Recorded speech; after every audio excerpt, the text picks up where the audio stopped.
អត់ណាថ្លៃហើយជាត្រួយតន់ទៅអើយ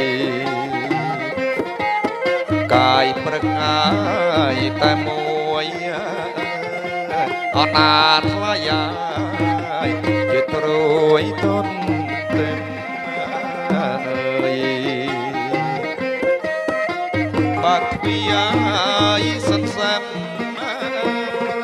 អត់ណាថ្លៃហើយនាំមកអើយល់ដេកបាក់ពីអាយសន្សំអត់ណា